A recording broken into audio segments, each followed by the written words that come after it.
జిల్లా టీడీపీ అధ్యక్షురాలు గుడిసె ఆదికృష్ణమ్మ క్యాంపు కార్యాలయంలో నట సార్వభౌమ స్వర్గీయ నందమూరి తారక రామారావు గారి వర్ధంతి సందర్భంగా ఆయన చిత్రపటానికి పూలమాలలు వేసి నినాదాలతో ఘనంగా నివాళులు అర్పించడమైనది. ఈ కార్యక్రమంలో రాష్ట్ర కార్యదర్శి ఉమ్మి సలీం, గుడిసె రామలింగప్ప, శ్రీరాములు, రామకృష్ణ, కల్లుబావి మల్లికార్జున, మురళి, ఓంకార్, సాదిక్ వలి, ఎక్స్ కౌన్సిలర్ మారుతి, నాయకులు, కార్యకర్తలు, నందమూరి అభిమానులు పాల్గొన్నారు.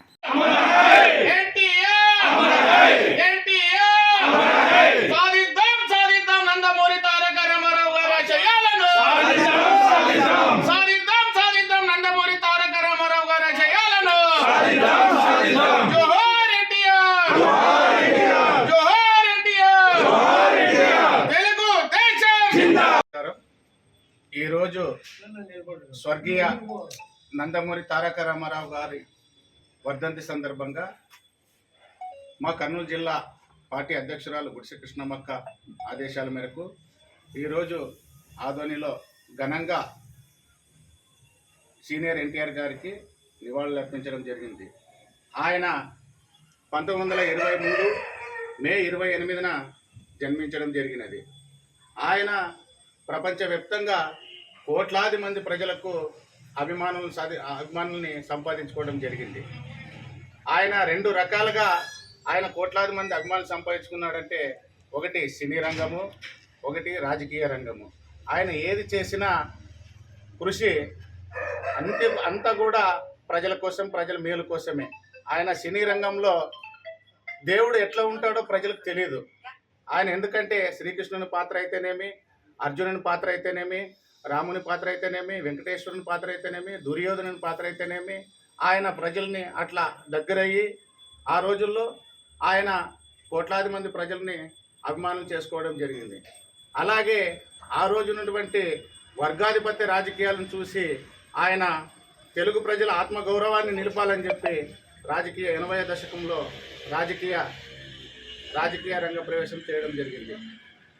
1982 మార్చి 29న తెలుగుదేశం పార్టీ అనే మహావృక్షాన్ని ఆ రోజు ఆయన స్థాపించడం జరిగింది. ఆ వృక్షం చెట్టు కింద నీడ ఈ రోజు వరకు మేము ఈ రకంగా ఎదిగినామంటే ఆయన కృషే, ఆయన చేసిన పార్టీ స్థాపనే. అది ఎలాగంటే, ఆ రోజు ఉన్నటువంటి వర్గాధిపత్య రాజ్యానికి వ్యతిరేకంగా ఆయన అనేక కష్టాలను చూసి చలించిపోయి తెలుగువాడి ఆత్మగౌరవం నిలపాలని చెప్పి పేదలకి ఇళ్ళు అయితేనేమి, అలాగే సంక్షేమ కార్యక్రమాలు అయితేనేమి, అనేక మండల వ్యవస్థలను అయితేనేమి, పేద బడుగు బలహీన వర్గాలని అన్ని రాజకీయంగా, ఆర్థికంగా, సామాజికంగా ముందుకు తీసుకురావడం జరిగినది. అలాగే పార్టీ 2 రూపాయల కేజీ బియ్యం అయితేనేమి, అలాగే పార్టీ స్థాపించినప్పుడు కూడా ఎన్నో ఒడిదుడుకుల్ని ఎదుర్కోవడం జరిగింది. కష్టాలను చూసింది, నష్టాలను చూసింది, విజయాలను చూసింది, ఎన్నో చూసింది. దాని తర్వాత నారా చంద్రబాబు నాయుడు గారు చేపట్టి ముందు చూపుతో విజన్ 2020 అయితేనేమి, ఇప్పుడు 2047 అయితేనేమి, ఆయన పార్టీని మహావృక్షాన్ని ఇంకా గట్టిగా, ఇంకా మహాబలంగా పార్టీని ముందుకు తీసుకుపోతడం జరుగుతూ ఉంది.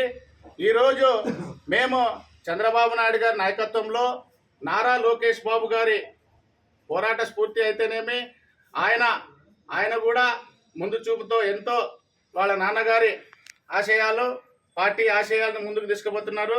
అలాగే ఇక్కడ ఉన్నటువంటి ఆదోనిలో కమిట్మెంట్ ఉన్న నాయకుడు ఎవరైనా ఉన్నారంటే ఒక మీనాక్షి నాయుడు అన్న, ఆయన స్ఫూర్తితో, అలాగే గుడిసె కృష్ణమ్మక్క మా అధ్యక్షురాలు, ఆయమ్మ పోరాటం దిశగా ముందుకు వెళుతూ పార్టీని అన్ని విధాలుగా అండదండలుగా ఉంటామని చెప్పి ఈ సందర్భంగా తెలియజేసుకుంటూ, నాకు ఈ యొక్క అవకాశం ఇచ్చినటువంటి మా యొక్క నాయకులకి, కార్యకర్తలకి ధన్యవాదాలు తెలియజేసుకుంటూ సెలవు తీసుకుంటాను.